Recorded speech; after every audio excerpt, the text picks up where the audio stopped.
اعوذ بالله من الشیطان الرجیم بسم الله الرحمن الرحیم.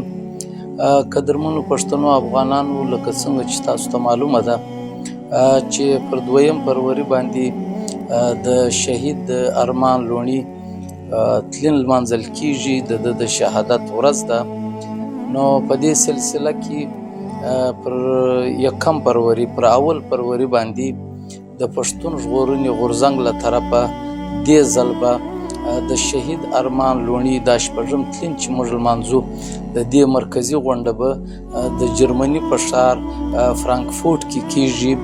نو موږ د دې ویډیو په توسط لرو بر پښتنو افغانانو ته چې هلته میشت دي، هلته نږدې دي، نو د ټولو پښتنو افغانانو څخه موږ خواست کوو، دا هیله کوو چې دې پر 1 فروری د جرمني ښار فرانکفورټ کې چې په دې غونډه، په دې تعزیتي سیمینار کې به خپل ګډون کوي.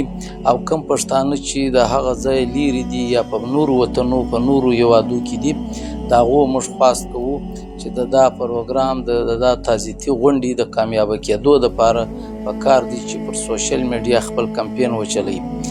شهید ارمان لوڼي د کام د ښه سباوون په خاطر د خپل سر قرباني ورکه. نو پر موږ ټولو پښتنو افغانانو دا حق لري چې موږ د شپږم تلین په ښه پښتني ننګ و غیرت، په ښه عقیدت باندې د دغه تلین ولمانځو. نو یو واره بیا د جرمني ورسره د جرمني سره آس پاس چې نږدې څه پښتانه افغانان اوسېږي، د ټولو دا هیله کوو چې پر 1 فروری باندې به د جرمني په ښار فرانکفورټ کې د شهید ارمان لوڼي په دغه شپږم تلین کې ګډون وکړي. ډېره مننه. کور ودان.